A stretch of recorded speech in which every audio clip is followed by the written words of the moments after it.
अस्सलाम वालेकुम। तो आज हमने चैप्टर नंबर 5 ग्रेविटेशन के एक्सरसाइज प्रॉब्लम जो हैं उनका सॉल्यूशन आपको देना है। तो मैं कहूँगा आपसे कि आप एक्सरसाइज प्रॉब्लम को करने से पहले आपको चाहिए कि आप इस चैप्टर की जो थ्योरी की प्लेलिस्ट हमारे चैनल पे मौजूद है अब उसको लाजमी देखें, क्योंकि न्यूमेरिकल जो हैं वो अक्सर औक़ात स्टूडेंट्स को फ़िज़िक्स के न्यूमेरिकल मुश्किल लगते हैं। उसकी वजह यही होती है कि बच्चों ने थ्योरी को अच्छी तरह से याद नहीं किया होता। जब बच्चे टॉपिक अच्छी तरह से तैयार नहीं कर पाते तो इसलिए उनको एक्सरसाइज प्रॉब्लम जो है उनके सॉल्यूशन में प्रॉब्लम का सामना करना पड़ता है। तो इसलिए जब भी आपने एक्सरसाइज के प्रॉब्लम्स करने हैं तो आपको सबसे पहले थ्योरी को अच्छी तरह से लर्न करना पड़ेगा। उसमें जो फार्मूलाज इस्तेमाल हुए हैं उनको आपको ध्यान से समझना पड़ेगा, तो देन आपको प्रॉब्लम जो है वो मुश्किल नहीं लगेंगे। कोई भी न्यूमेरिकल मुश्किल लगने की वजह यही होती है कि स्टूडेंट्स अक्सर औक़ात क्या करते हैं कि वो थ्योरी जो है चैप्टर को ध्यान से नहीं पढ़ा होता उन्होंने, तो इसलिए उनको न्यूमेरिकल्स करने में प्रॉब्लम का सामना करना पड़ता है। और उसके साथ साथ एक्सरसाइज के प्रॉब्लम जो हैं उसके यानी कि न्यूमेरिकल में मार्क्स पूरे नहीं आते। न्यूमेरिकल में मार्क्स पूरे ना आने की वजह भी मैं वीडियो में आगे चल के आपको बताऊँगा। और उसके साथ साथ एक ही फार्मूले से न्यूमेरिकल का सॉल्यूशन जब वो किस तरह से होता है तो इसका भी वीडियो में आगे चल के हम आपको बताएंगे। तो स्टार्ट करते हैं एक्सरसाइज के प्रॉब्लम जो है। तो जैसे मैं आपको बताऊंगा वैसे ही आपने प्रॉब्लम को सॉल्यूशन जो है उनका करना है। जैसे कि मैंने यहाँ पे थोड़ा स्केच दिखा भी रहा हूँ कि सबसे पहले आपने गिवन डाटा लिखना होता है, यानी गिवन डाटा जो आपको गिवन दी हुई चीज़ें हैं उनको आपने लिखना होता है। उसके बाद टू फाइंड जो आपको मालूम करना वो लिखना होता है। देन आपने कैलकुलेशन करके फिर प्रॉब्लम का आंसर निकालना है, उसको हाईलाइट करना है। तो मैं जैसे जैसे आपको बताऊंगा वैसे वैसे अगर आप न्यूमेरिकल करोगे तो आपके न्यूमेरिकल में पूरे मार्क्स आएंगे। तो स्टार्ट करते हैं। चैप्टर नंबर जो है 5 की जो पहला प्रॉब्लम है वह 5.1। इसकी थ्योरी को आपने सबसे पहले जो है मैंने बता रहा हूँ आपको कि चैप्टर की थ्योरी को ध्यान से रीड करना होता है। तो न्यूमेरिकल के एक मुश्किल लगने की वजह यह भी होती है कि स्टूडेंट्स हैं स्टेटमेंट को ध्यान से रीड नहीं करते। तो आपने जब भी कोई प्रॉब्लम को हल करना है तो सबसे पहले उस प्रॉब्लम की स्टेटमेंट को ध्यान से पढ़ना है। तो जैसे अभी हम पढ़ेंगे तो कहता है कि 5.1 प्रॉब्लम में कहता है कि find the gravitational force of attraction between two spheres. Gravitational force of attraction आपने दो स्फीयर के दरमियान मालूम करनी है। ईच ऑफ मैस 1000 kg, यानी हर किसी का मैस जो है वो कितना है 1000 kg है। The distance between the centre of the sphere is 0.5 metre. अब उनके दरमियान जो डिस्टेंस है वो 0.5 मीटर हमें गिवन है। तो ग्रेविटेशनल फोर्स हमने फाइंड करनी है। तो इसके लिए हमने लॉ ऑफ ग्रेविटेशन में एक फार्मूला भी पढ़ा था, वो भी हम आगे चल के आपको बताते हैं। तो सबसे पहले हम गिवन डाटा लिखेंगे। तो मैस m जो हमारे पास है वो है 1000 kg और जो मैस m2 है वो भी कितना है, वो भी 1000 kg है। उसके बाद जो डिस्टेंस गिवन दिया हुआ हमें d वो 0.5 मीटर है। अब आपको मालूम क्या करना है तो वो देख लेते हैं। आपको मालूम करना है ग्रेविटेशन फोर्स F, ये आपको मालूम करनी है। ग्रेविटेशन कांस्टेंट जो है इसकी वैल्यू हमें पता है 6.673 मल्टीप्लाई 10⁻⁻11 न्यूटन मीटर स्क्वायर पर kg स्क्वायर। ये ग्रेविटेशनल कांस्टेंट जिसको हम यूनिवर्सल कांस्टेंट भी कहते हैं उसकी वैल्यू होती है। अब देखिए यहाँ पे कह रहे हैं कि दो आपके पास मैसेज हैं, एक m1 मैस है और एक मैस जो आपके पास है वो है m2 और इनके सेंटर के दरमियान डिस्टेंस जो है वो d इनके सेंटर के दरमियान डिस्टेंस है। अब उसने हमें बताया कि m1 मैस जो है ये भी 1000 kg है, यानी 1000 किलोग्राम है और m2 भी 1000 किलोग्राम है। और जो डिस्टेंस इन दो मैसेज जो स्फीयर्स हैं इनके दरमियान डिस्टेंस जो है वो 0.5 मीटर के हैं। ग्रेविटेशन कांस्टेंट g की value 6.673 multiply 10⁻⁻11 newton metre square पर kg स्क्वायर होती है। अब बाय लॉ ऑफ ग्रेविटेशन हमने क्योंकि ग्रेविटेशन फोर्स फाइंड करनी है तो हम लिखेंगे by law of gravitation, by law of gravitation.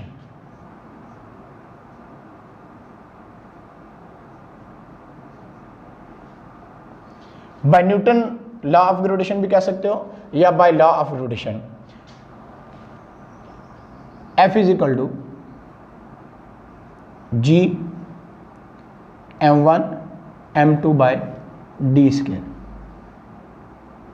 इसको आप r डिस्टेंस अगर लिखोगे तो फिर यहां पे भी r स्क्वायर लिखना पड़ेगा और यहाँ पे भी R लिखना पड़ेगा। अगर D लिखा है तो फिर आपको D ही लिखना पड़ता है। तो ये था लॉ ऑफ ग्रेविटेशन में हमने ये चीज़ पढ़ी हुई थी।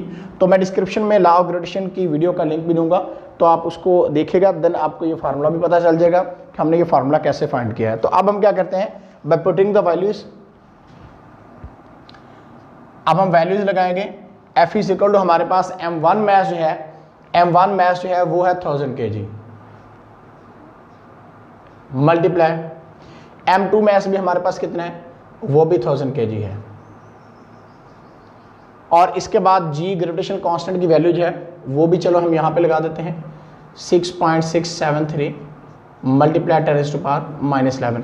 तो जब मल्टीप्लिकेशन हो रही है तो G की वैल्यू इधर लग गई इधर लग गई, इससे कोई फर्क नहीं पड़ता। तो वैसे आप इधर लगा लेना, तो मैंने इधर लगा दी, इससे कोई फर्क नहीं पड़ेगा। डिवाइडेड बाय D का स्क्वायर हमारे पास, D कितना हमारे पास है 0.5, तो इसका हम स्क्वायर कर देते हैं।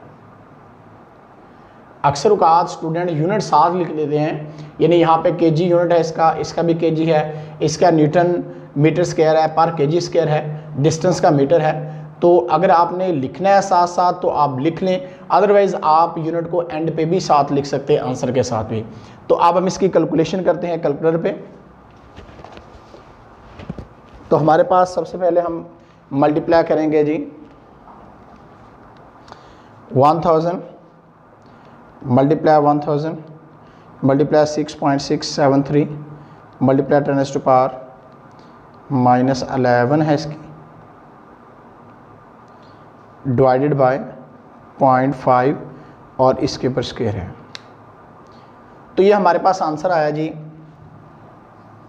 2.669 मल्टीप्लाई 10⁻⁻4।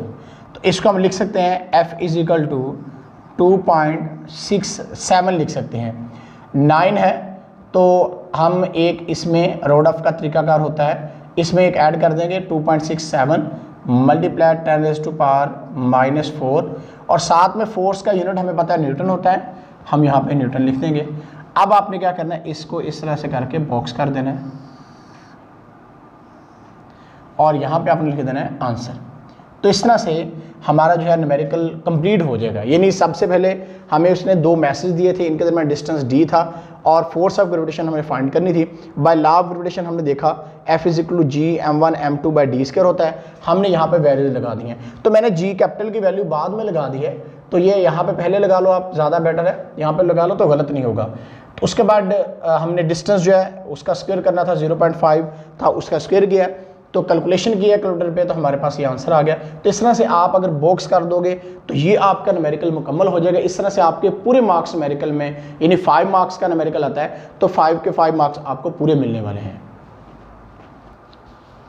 तो प्रॉब्लम नंबर है अब 5.2।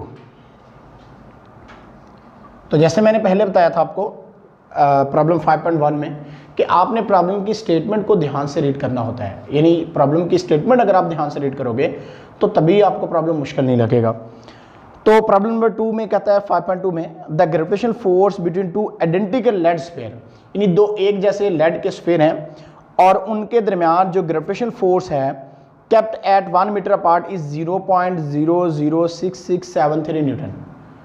कहता है कि अगर दो आइडेंटिकल स्फीयर हमारे पास हैं, यानी ये दो मैसेज हमारे पास एक जैसे हैं, इनके दरमियान जो ग्रेविटेशनल फोर्स है इन दोनों मैसेज के दरमियान वो है 0.006673। तो सबसे पहले हम फोर्स लिख लेते हैं, हमें गिवन है 0.006673 न्यूटन है और डिस्टेंस इनके दरमियान जो है 1 मीटर अपार्ट है। कहता है इनको 1 मीटर के फासले पर रखा गया है। फाइंड देयर मैसेज, तो अब आपने इनके मैसेज मालूम करने हैं, आइडेंटिकल है तो डेफिनेटली इनके मैसेज एक जैसे ही होंगे। तो हमने क्या करना है, m is equal to m1 is equal to m2, ये हमने क्या करना है मालूम करना है। और ग्रेविटेशनल कांस्टेंट G कैपिटल की वैल्यू हमें पता है वो थी 6.673 मल्टीप्लाई 10⁻⁻11 न्यूटन मीटर स्क्वायर पर केजी स्क्वायर, ये ग्रेविटेशनल कांस्टेंट की वैल्यू होती है। तो अब हम क्या करेंगे, अब हम बाय लॉ ऑफ ग्रेविटेशन फिर से इसको करेंगे, ग्रेविटेशन लॉ जो है उसके मुताबिक इसको लिखेंगे बाय लॉ ऑफ ग्रेविटेशन।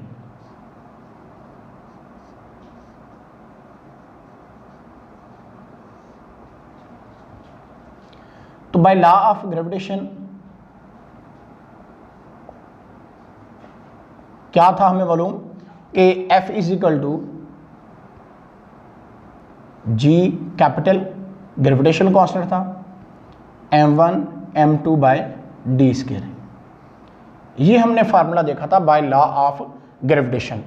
अब इसमें हमने मालूम क्या करना है, अब हमने इसमें मालूम करना है मैस, और मैसेज क्या आइडेंटिकल है, यानी m1 और m2 जो होंगे ये m के ही बराबर होंगे, यानी m1 भी m के बराबर है, m2 भी m के बराबर है, इसलिए हम यहाँ पे m1 की जगह पे भी m लगा देंगे, m2 की जगह पे भी हम m ही लगा देंगे। d डिस्टेंस हमारे पास भी है, फोर्स भी है। तो नेक्स्ट इसको देखते हैं। F इज इक्वल टू, पहले इसको थोड़ा रीअरेंज कर लेते हैं फार्मूले को। F is equal to G, यहाँ पे भी m आ जाएगा, यहाँ पे भी m आ जाएगा, क्योंकि m1 भी m के इज इक्वल टू है और m2 भी m के ही इक्वल है। डिवाइड बाय क्या होगा हमारे पास, डी स्क्वायर आ जाएगा। अब क्या है कि F मल्टीप्लाई डी स्क्वायर हो जाएगा, डी स्क्वायर इधर डिवाइड इधर आके मल्टीप्लाई हो गया, G इस साइड पे क्या हो रहा है मल्टीप्लाई, इधर आके क्या हो जाएगा ये डिवाइड हो जाएगा, और m मल्टीप्लाई m क्या हो जाएगा m का स्क्वायर हो जाएगा। यानी इस फार्मूले को थोड़ा रीअरेंज करके लिख लेते हैं। m square is equal to F multiply D square divided by G capital आ जाएगा हमारे पास। m square is equal to F multiply D square, फिर से इसको लिख दिया हमने थोड़ा, डिवाइड बाय G स्क्वायर आ जाएगा। अब हम क्या करते हैं, वैल्यूज लगाते हैं। फोर्स की वैल्यू जो हमारे पास है वो है 0.006673 मल्टीप्लाई डी हमारे पास 1 इसके ऊपर स्क्वायर है, डिवाइड बाय G कैपिटल की वैल्यू 6.673 मल्टीप्लाई 10⁻⁻11। m स्क्वायर हमने मालूम करना है। तो अब हम क्या करते हैं, इसकी कैलकुलेशन करते हैं। तो कैलकुलेटर के इस्तेमाल से इसका हम क्या कर सकते हैं जी, कैलकुलेशन कर लेते हैं।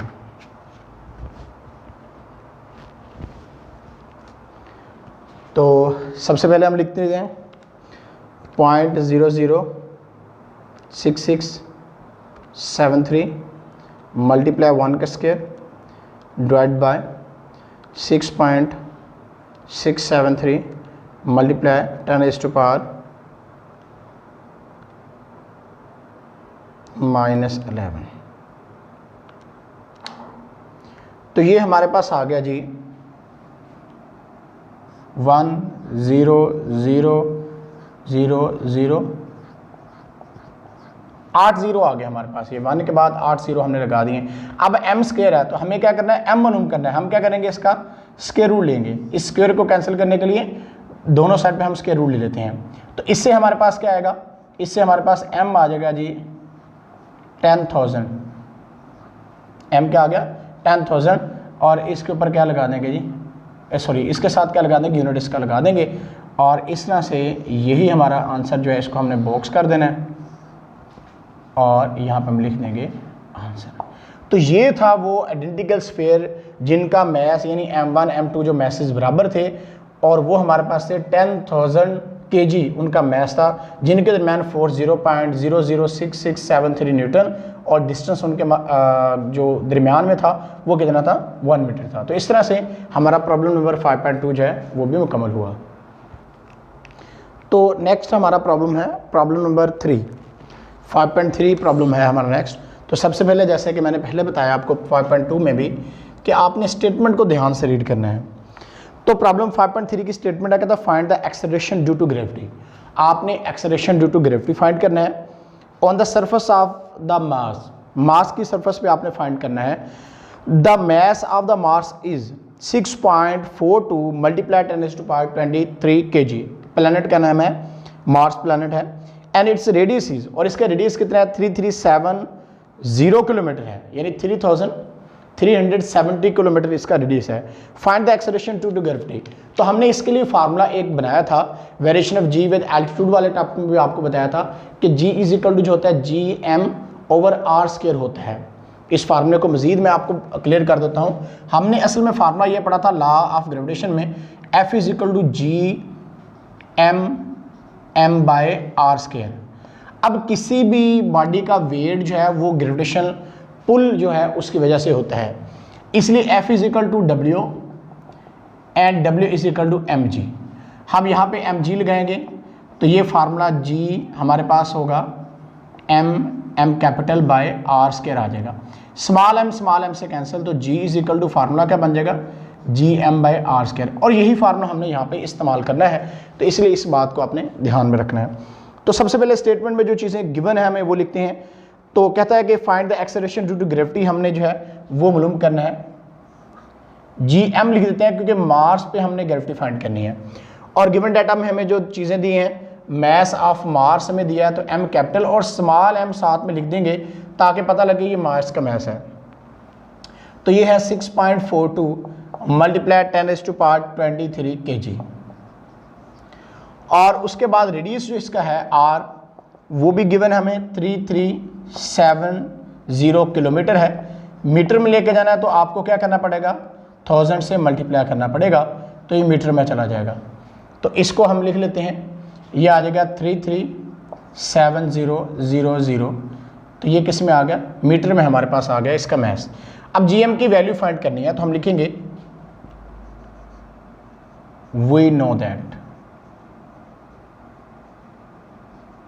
हम क्या जानते हैं, जो अभी फार्मूला आपको बना के दिया है कि G is equal to G M, G is equal to G M, M by R, M का स्क्वायर हम यहाँ पे लगा लेंगे। G M is equal to G capital M, और ये स्मॉल से एम लिखेंगे कि मार्स का मैस है इसलिए डिवाइड बाय आर, और इसके साथ हम स्मॉल से एम लिखेंगे और इसके ऊपर स्क्वायर लगा देंगे। क्योंकि मार्स का रेडियस है इसलिए हमने स्मॉल एम साथ लिख दिया, यहाँ पे भी स्मॉल एम इसलिए हमने लिखा है। अब हमने ग्रेविटी की वैल्यू फाइंड करनी है, हम इन तमाम की वैल्यूज लगा देंगे। ग्रेविटेशन कांस्टेंट जी की वैल्यू भी हमें पता है, ये होती है 6.673 मल्टीप्लाई 10⁻⁻11 न्यूटन मीटर स्क्वायर पर केजी स्क्वायर होगा। अब इसको हम रेज कर लेते हैं जो नेक्स्ट हमारा है, ताकि हम आगे न्यूमेरिकल को हल कर सकें।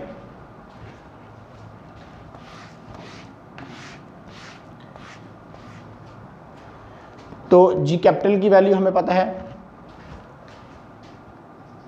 यहाँ पे G M is equal to G capital gravitation constant की वैल्यू 6.673 10⁻⁻11 है, मल्टीप्लाई मैस ऑफ मास जो हमारे पास है वो कितना है 6.42 मल्टीप्लाई 10⁻23। तो ये भी हम लिख लेते हैं 6.42 मल्टीप्लाई 10⁻23 डिवाइडेड बाय डिस्टेंस यानी रेडियस हमारे पास वो है 3370 हमारे पास, फिर 3 0 हमारे पास है, तो इसको हम लिख लेते हैं जी 337000, ठीक है।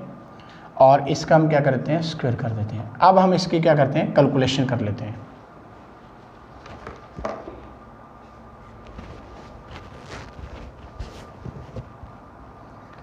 तो कैलकुलेशन करने के लिए हम वैल्यूज जो हैं वो लगा लेते हैं।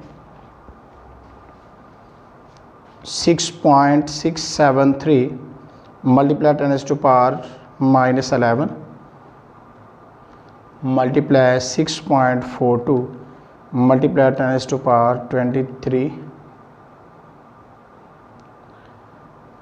और डिवाइडेड बाय है 337000 और इसके ऊपर है जी स्क्वायर। तो ये वैल्यू हमारे पास आ जाती है जी एम की 3.77221 भी आ रही है, हम यहाँ तक लिख लेते हैं। और ग्रेविटेशन एक्सेलरेशन का यूनिट आपको पता है कि मीटर पर सेकंड स्क्वायर होता है। तो इस तरह से इसको हम जो है वो बॉक्स कर देंगे और यहाँ पे लिख देंगे आंसर। यानी ये न्यूमेरिकल जो है हमारा, इसमें हमने ग्रेविटेशनल एक्सेलरेशन की वैल्यू जो है वो उसने कहा था कि फाइंड करनी है। Find the acceleration due to gravity, यानी ग्रेविटी की वजह से जो एक्सेलरेशन होता है मार्स पे, हमने उसको देखना था। तो वो हमने मैस ऑफ मास देखा, फिर रेडियस देखा, फिर ग्रेविटेशन कांस्टेंट की वैल्यू जी एम, फिर हमने ये फार्मूला आपको बताया था कि कैसे आता है। ये फार्मूला लगा के इसकी वैल्यू जो हमने निकाल ली, तो इस तरह से हमारे पास आंसर आ गया 3.77 मीटर पर सेकंड स्क्वायर। और इसको आपने बॉक्स लाजमी आंसर को करना होता है और यूनिट साथ लाजमी लिखना होता है, क्योंकि यूनिट के मार्क्स होते हैं। इस तरह से हाईलाइट करके आंसर लिख दो तो आपका न्यूमेरिकल मुकम्मल हो जाता है और आपको पूरे के पूरे मार्क्स मिलते हैं। तो इस तरह से हमारा न्यूमेरिकल नंबर 5.3 मुकम्मल हुआ। तो अब न्यूमेरिकल नंबर जो है वो है 5.4।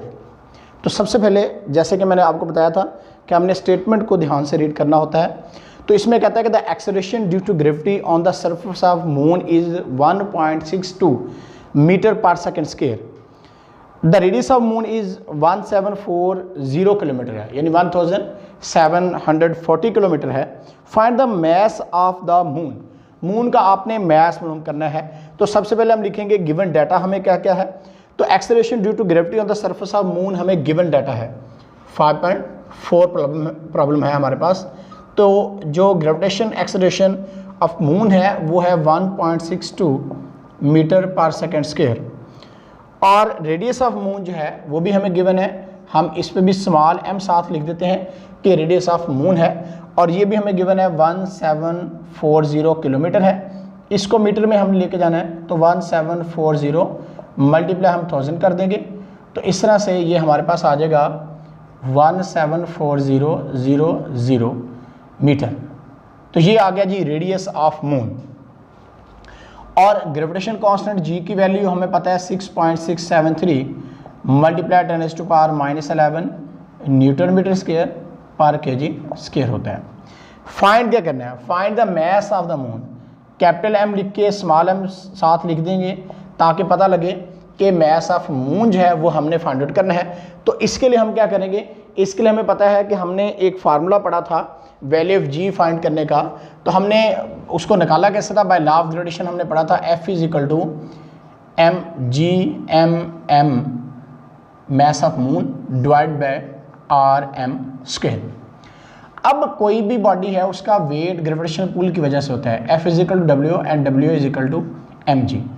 हम यहाँ पे लगा देंगे mg और यहाँ पे स्मॉल m मास ऑफ जो है मून, क्योंकि हमने फाइंड आउट करना है तो ग्रेविटेशनल एक्सेलरेशन की वैल्यू मून की है, तो इसलिए हम स्मॉल m साथ लिख रहे हैं gmm divide by rm square. अब ये m और m सेम है, इसको कैंसिल कर देते हैं। तो ये फार्मूला है जो हमने लगाना है, यानी gm is equal to gm by rm square आ जाएगा। तो हम लिखेंगे यहाँ पे वी नो दैट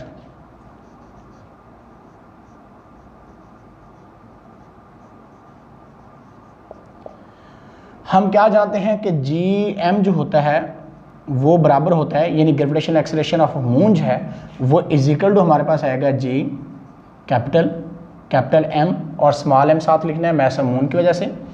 नीचे हम लिखेंगे rm स्मॉल मून की वजह से, ऊपर स्केल इसके लगा देंगे। इसको थोड़ा रीअरेंज हम कर लेते हैं ताकि हम मास ऑफ मून जो है उसको फाइंड आउट कर सकें।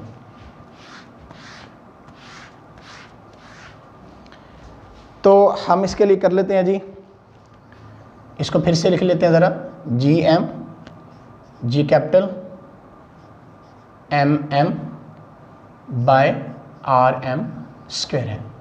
अब हमने मास ऑफ मून जो है वो फाइंड आउट करना है, इसलिए इसको इस साइड पर रहने देते हैं, बाकी सारी चीज़ें जो है उसको दूसरी साइड पर ले जाते हैं।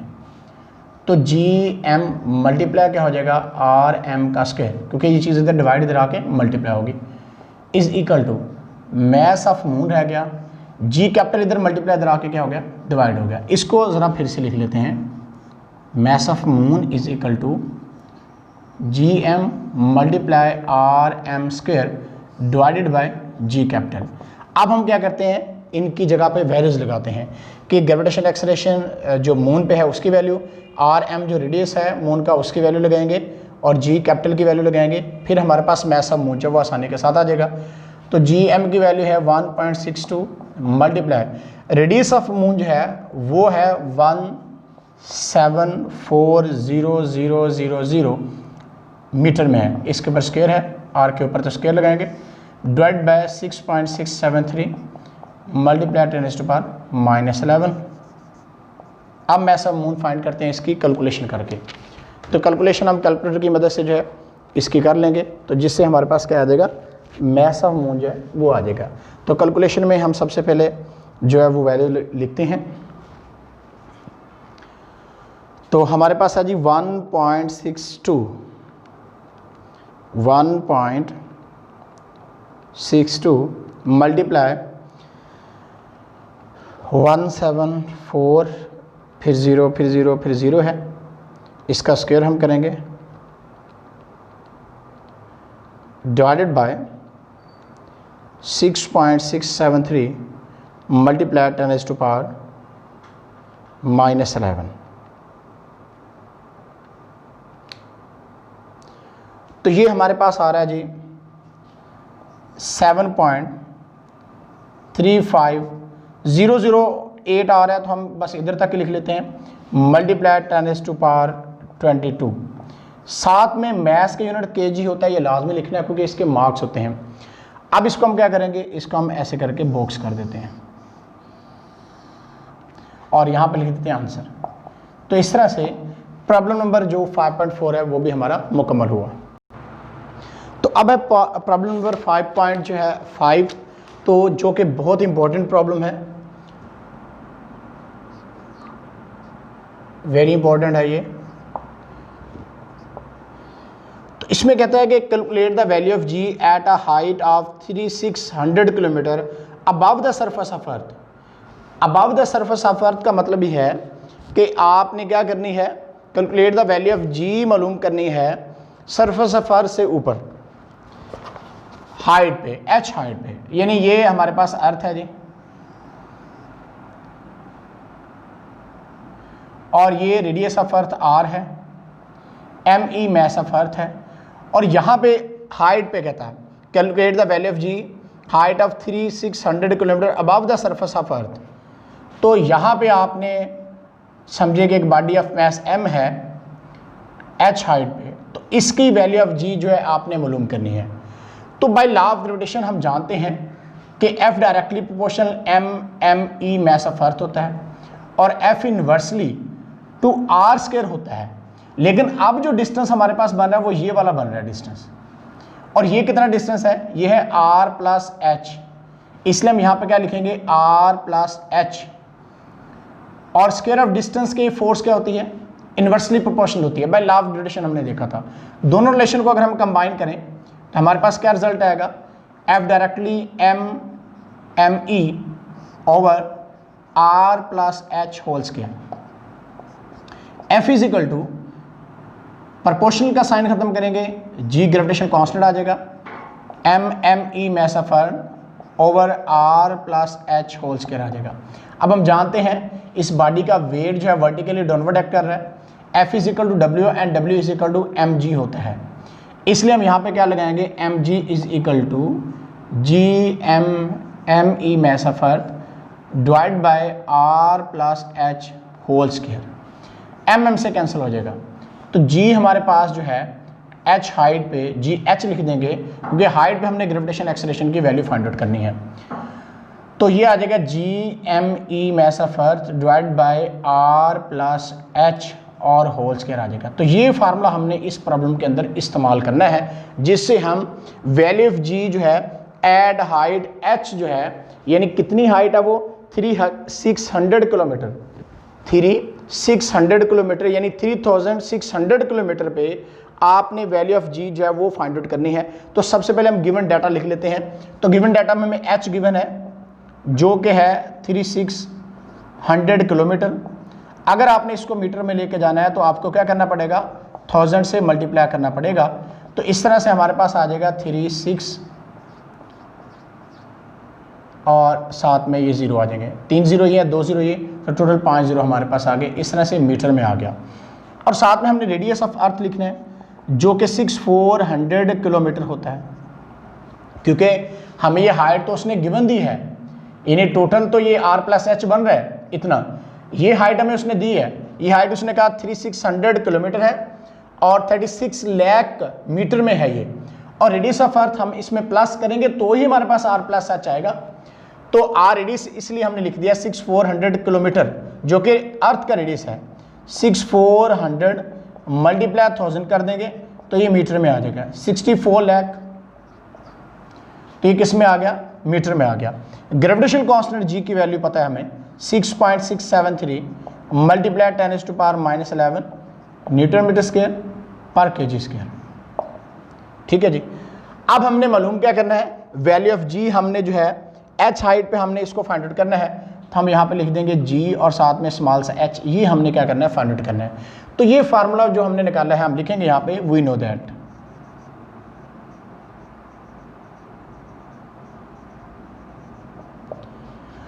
We know that G H is equal to G M, E mass of earth है, divided by R plus H, और इसका होल का क्या आ जाएगा, स्क्वायर आ जाएगा।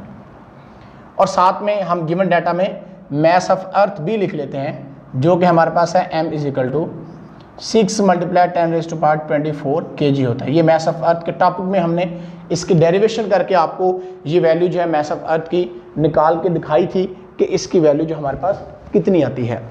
तो अब हम क्या करेंगे, इस फार्मूले के अंदर हम क्या करेंगे, वैल्यूज लगा देंगे। तो G H is equal to, हम फिर से यहाँ पे फार्मूला लिख देते हैं ताकि आपके लिए आसानी रहे, जी M E mass of earth होगा, divided by R plus H होगा, और इसके ऊपर स्क्वायर होगा। तो यहाँ पे जो जी कैपिटल की वैल्यू है वो है 6.673 multiply 10⁻⁻11 multiply mass of earth है 6 × 10⁻24 kg,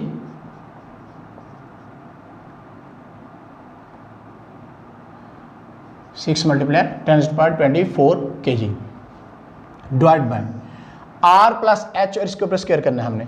आर हमारे पास क्या है 64 और 50, यानी 64 लाख हमारे पास, प्लस एच कितना हमारे पास है, एच हमारे पास है 36 लाख,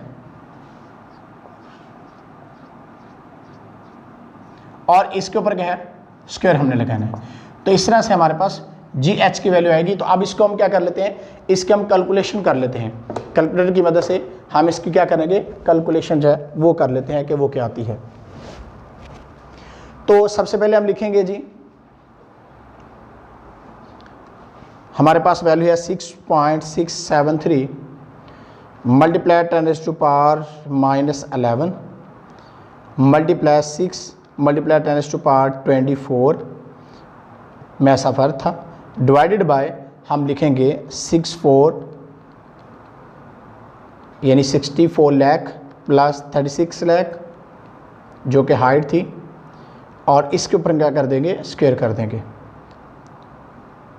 और इससे हमारे पास आंसर आ गया जी 4.0038 मीटर पर सेकंड स्क्वायर, जिसको आप लिख सकते हो ऐसे, G H is equal to 4 metre पर सेकंड स्क्वायर।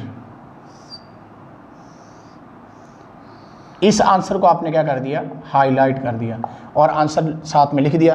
तो इस तरह से ये न्यूमेरिकल को आपने कर लिया है। बड़ा ही इंपॉर्टेंट न्यूमेरिकल था और बहुत इजी भी है, यानी अगर आपको चैप्टर के फार्मूला जो हैं वो आते हैं तो आपके लिए प्रॉब्लम जो है वो मुश्किल नहीं लगते। तो जैसे मैंने वीडियो के स्टार्ट में आपको बताया था कि आपने जब भी प्रॉब्लम को हल करना है तो देखें एक ही फार्मूला, लॉ ऑफ ग्रेविटेशन का ही फार्मूले को बार बार रीअरेंज करते जा रहे हैं, चेंजिंग थोड़ी बहुत लेके आते हैं, और एक ही फार्मूले से हमने न्यूमेरिकल जो है वो उनको हल किया है। तो जब भी आपने न्यूमेरिकल करने हैं, जैसे मैंने बताया है कि आपने given data to find solution, ये सारी चीज़ें कैलकुलेशन यानी कि सारा लिख के आपने हाईलाइट भी आंसर को करना है, तो आपके फुल मार्क्स न्यूमेरिकल में इस तरह से आ सकते हैं।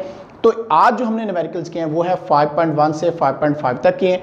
नेक्स्ट न्यूमेरिकल हमारी नेक्स्ट वीडियो जो है उसमें इंशाल्लाह हम करेंगे। तो आपको जो तरीकाकार मैंने बताया है कि न्यूमेरिकल को कैसे करना है, जिस तरह से आपके लिए न्यूमेरिकल जो है वो आपको मुश्किल नहीं लगेंगे, ये न्यूमेरिकल आपके लिए आसान हो जाएगा। थ्योरी को आपने ध्यान से याद करना है, फार्मूलाज को अच्छी तरह से देख लेना है, तो आपके लिए फिजिक्स के प्रॉब्लम जो है वो मुश्किल नहीं लगेंगे। तो इस तरह से आज हमने 5.1 से 5.5 तक के न्यूमेरिकल जो हैं वो मुकम्मल किए हैं। तो मिलेंगे इंशाल्लाह नेक्स्ट लेक्चर में, तब तक अल्लाह हाफिज़।